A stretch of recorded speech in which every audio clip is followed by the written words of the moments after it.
Hello बच्चों, तो हमारा चल रहा था चैप्टर नंबर 4 और आज जो टॉपिक हम यहाँ पर पढ़ने वाले हैं इस चैप्टर में उसका नाम है पदार्थ के गुण।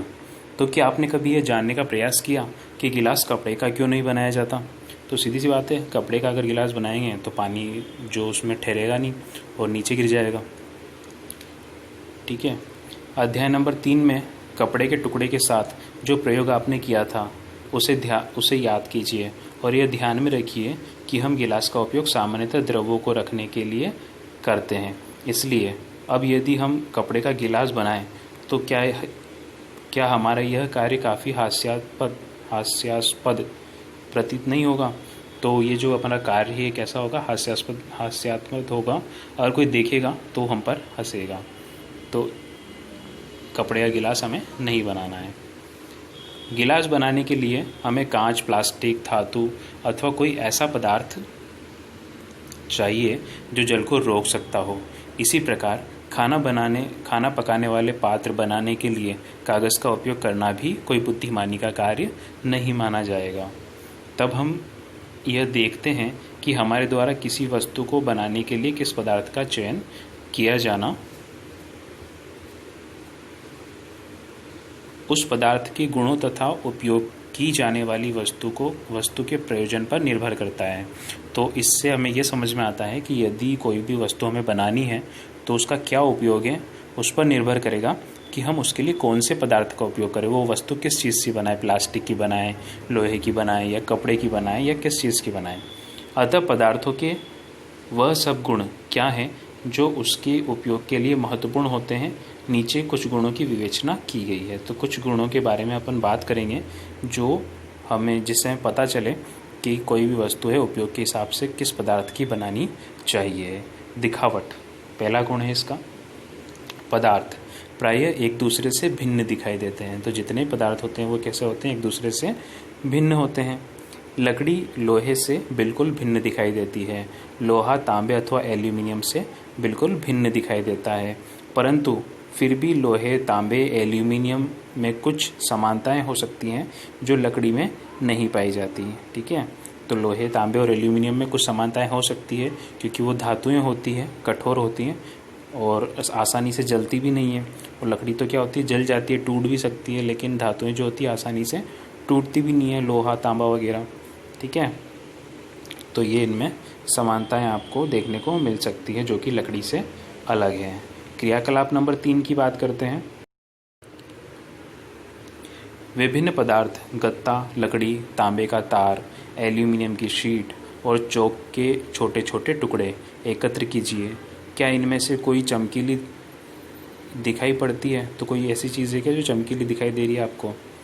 चमकीले पदार्थों को एक समूह में पृथक कीजिए और जो भी चमकीला पदार्थ है वो उसको एक अलग समूह में पृथक कर लीजिए। क्या इनमें से कोई चमकीली चीज़ दिखाई देती है? चमकीले पदार्थों को एक समूह में पृथक कीजिए। अब जैसे ही आपके शिक्षक प्रत्येक पदार्थ को 2 भागों में काटे जाते कटे पृष्ठों को ध्यान से देखिए। तो जब ये जो पदार्थ अपन ने लिए, इन पदार्थों को काटो और इनके जो कटे हुए जो पृष्ठ हैं, ताज़े कटे हुए जो पृष्ठ हैं, उनको देखिए। तो जैसे कि अपन ने तार लिया था तांबे का, उस तांबे के तार को जो अपन काटेंगे तो कटा हुआ जो हिस्सा है, कटा हुआ जो भाग है, अगर उसको देखेंगे तो वो ज़्यादा चमकता हुआ आपको दिखाई देगा। आपने क्या पाया? इन पदार्थों में कुछ के ताज़े कटे पृष्ठ चमकीले हैं। तो लोहा है, तांबा है, एल्यूमिनियम है, इनको जब अपन काटेंगे तो ताज़ा कटा हुआ जो भाग दिखेगा वो कैसा दिखेगा? चमकीला दिखाई देगा। इन वस्तुओं को भी चमकीले पदार्थों के समूह में सम्मिलित कीजिए। तो ये जो चमकीली चीज़ें आपको दिखाई दे रही है, चमकते हुए भाग दिखाई दे रहे हैं जिन चीज़ों के, उनको भी आप काय में रखेंगे? चमकीले पदार्थों में रखेंगे।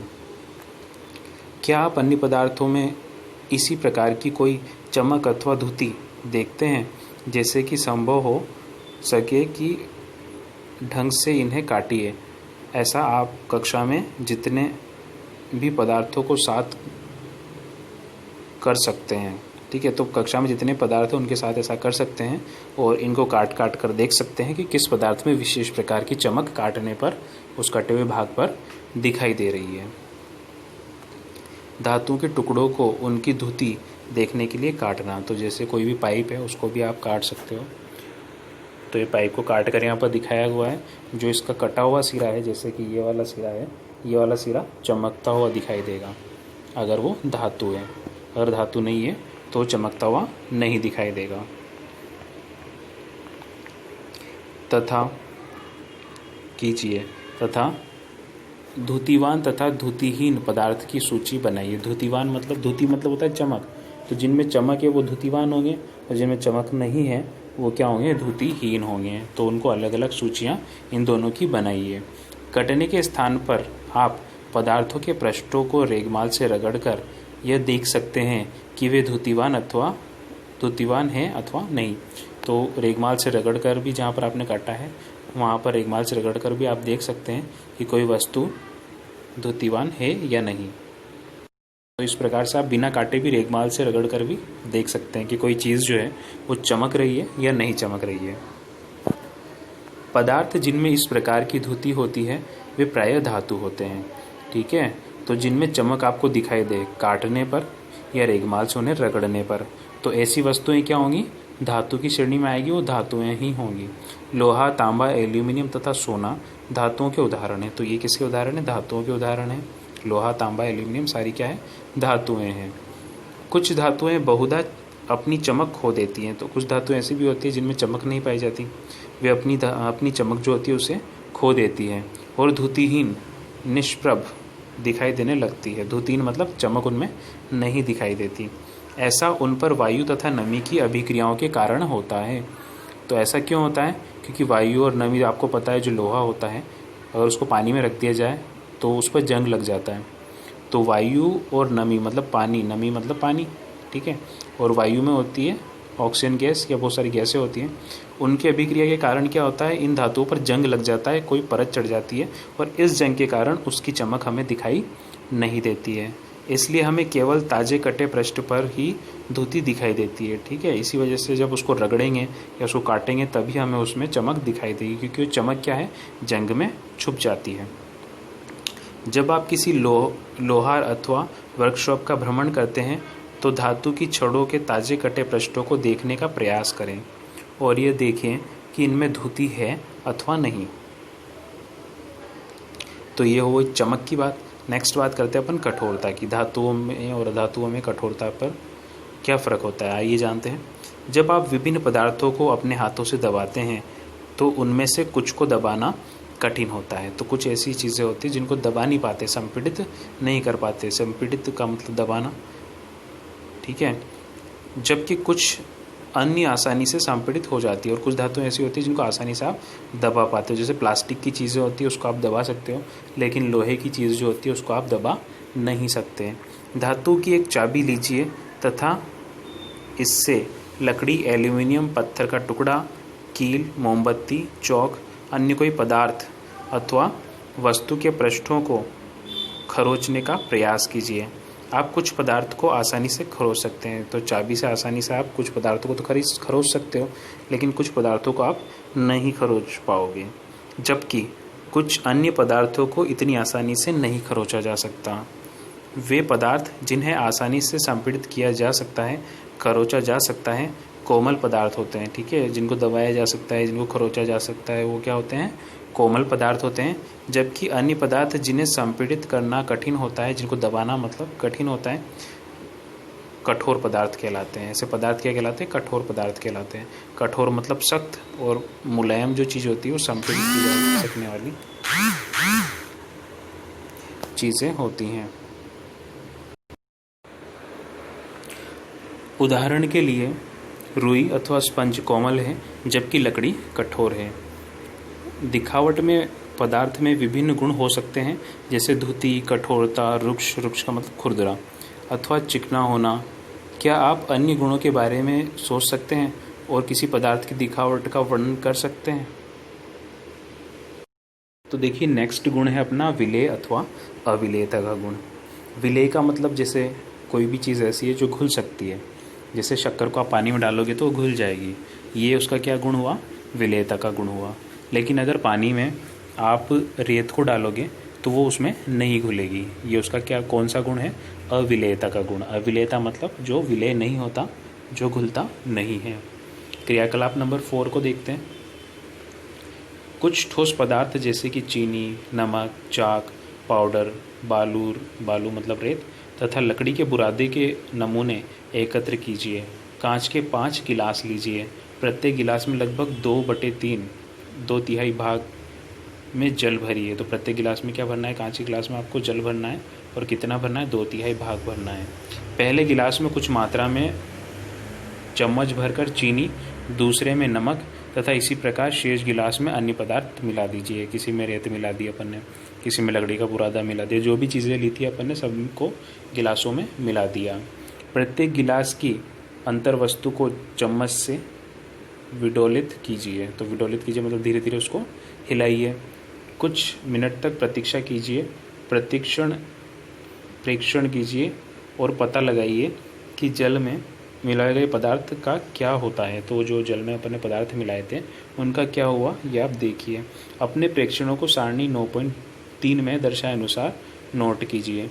तो यहाँ पर आप देख सकते हो कुछ पदार्थ जो होंगे वो लुप्त हो जाएंगे, दिखाई नहीं देंगे, और कुछ पदार्थ जो होंगे वो दिखाई देंगे। जैसे कि जिसमें आपने चीनी को मिलाया है, जिसमें आपने नमक को मिलाया है, वो तो घुल जाएगा, लेकिन जिसमें आपने रेत को मिलाया है उस ग्लास में वो रेत नहीं घुलेगी। जिसमें आपने लकड़ी के बुरादे को मिलाया है वो वहाँ पर नहीं घुलेगा। ठीक है, जैसा कि मैंने आपको बताया था कि जो घुल जाते हैं वो विलेय होते हैं और जो नहीं घुलते हैं वो अविलेय होते हैं। विभिन्न ठोस पदार्थों को जल में मिश्रित करना। तो नमक आपने घोला तो घुल जाएगा पूरी तरह से, चीनी भी घुल जाएगी, बालू नहीं घुलेगी, चाक पाउडर ये भी घुल जाएगा, लकड़ी का बुरादा है वो भी नहीं घुलेगा।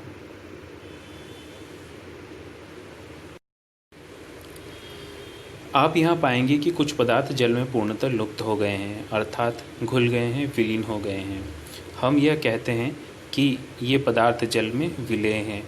अन्य पदार्थ जल के साथ मिश्रित नहीं होते हैं तथा काफ़ी समय तक गिलास में विडोलित करने पर भी जल में लुप्त नहीं होते हैं। ये पदार्थ जल में अविलेय हैं। ठीक है, तो जो पदार्थ जल में नहीं घुल रहे उन्हें क्या बोला यहाँ पर? अविलेय पदार्थ बोला गया है। चूँकि जल बहुत से पदार्थों को विलीन कर सकता है, इसलिए हमारे शरीर के प्रकारों में इनकी एक महत्वपूर्ण भूमिका है।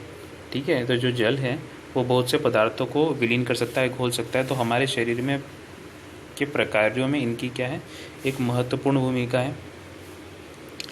क्या द्रव भी जल में विलीन हो जाते हैं? तो ये जो द्रव होते हैं वो भी जल में विलीन हो जाते हैं। हाँ, तो कोई भी लिक्विड है तो वो हो जाते हैं, पर कुछ द्रव होते हैं जो जल में नहीं घुलते हैं। जैसे तेल को आप कोशिश करोगे जल में घोलने की तो उसे आप नहीं घोल पाओगे। तो चलिए द्रवों के लिए एक और क्रियाकलाप करते हैं। क्रियाकलाप नंबर 5। सिरका, नींबू का रस, सरसों का तेल अथवा नारियल का तेल, मिट्टी का तेल अथवा अन्य किसी द्रव के नमूने एकत्र कीजिए। तो सभी प्रकार के द्रव अपन ने 3-4 तरह के तेल ले लिए, नींबू का रस ले लिया, सिरका ले लिया, तो ये सभी क्या है? द्रव्य हैं। कांच का गिलास लीजिए, इसे आधा जल से भरिए। अब इसमें चम्मच भरकर कोई द्रव मिलाइए। जो जितने भी द्रव अपन ने लिए हैं वो इनमें मिलाने हैं कांच के गिलास में, और भली भांति विडोलित कीजिए, अच्छे से उसको घोलिए। इसे 5 मिनट के लिए छोड़ दीजिए। प्रेक्षण कीजिए कि क्या यह द्रव जल के साथ मिश्रित हो जाते हैं। ठीक है, तो सभी प्रकार के जलों को जब अपन घोलते हैं तो देखिए कि क्या ये मिलते हैं या नहीं मिलते हैं।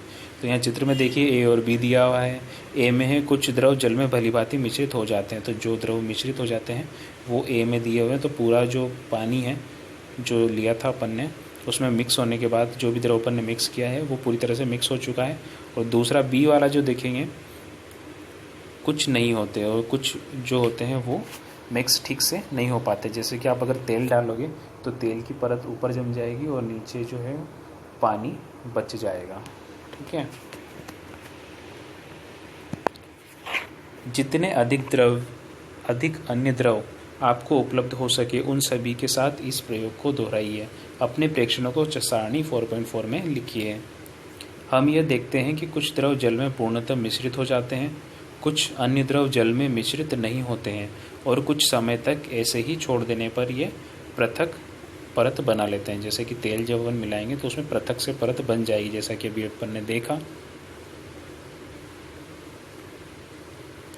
तो यहाँ एक सारणी दी हुई है, उसमें कुछ के नाम है। सिरका जो है भली भांति मिश्रित हो जाता है, नींबू का रस जो है वो भी मिक्स हो जाएगा पानी में, सरसों का तेल जो है वो भी मिक्स हो जाएगा, नारियल का तेल है वो सरसों का तेल भी मिक्स नहीं होगा क्योंकि किसी भी प्रकार का तेल पानी में नहीं घुलता है।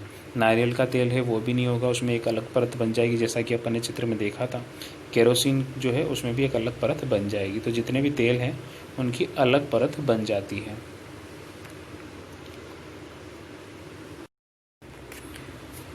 बूझो सुझाव देता है कि हमें यह भी जांच करनी चाहिए कि हमने क्रियाकलाप नंबर 5 में जिन द्रवों का उपयोग किया था क्या जल के अतिरिक्त किसी अन्य द्रव में भलीभांति मिश्रित हो जाते हैं। पहली, ये जानने के लिए उत्सुक है कि क्या गैस भी जल में विलीन हो जाती है। तो देखिए जानते हैं, कुछ गैसें जल में विलय हैं, ठीक है। तो कुछ गैसें होती है जो जल में मिक्स हो सकती है, विलय हो सकती है, जबकि अन्य नहीं होती हैं। सामान्यतः जल में कुछ गैसें थोड़ी मात्रा में विलीन होती हैं। उदाहरण के लिए जल में विलीन ऑक्सीजन गैस जल में रहने वाली जंतुओं एवं पादपों की उत्तरजीविता के लिए अत्यंत महत्वपूर्ण है। तो जल में जो ऑक्सीजन गैस होती है वो ऑक्सीजन गैस का उपयोग कौन करते हैं, जल में रहने वाले प्राणी करते हैं। यदि उन्हें ऑक्सीजन नहीं मिले तो वो मर सकते हैं, उनकी मृत्यु हो सकती है। इसलिए उनके लिए जल में मिली ऑक्सीजन बहुत ही महत्वपूर्ण होती है। तो आज के लिए इतना ही, फिर मिलते हैं नेक्स्ट क्लास में, और नेक्स्ट क्लास में आगे का टॉपिक अपन पढ़ेंगे। धन्यवाद।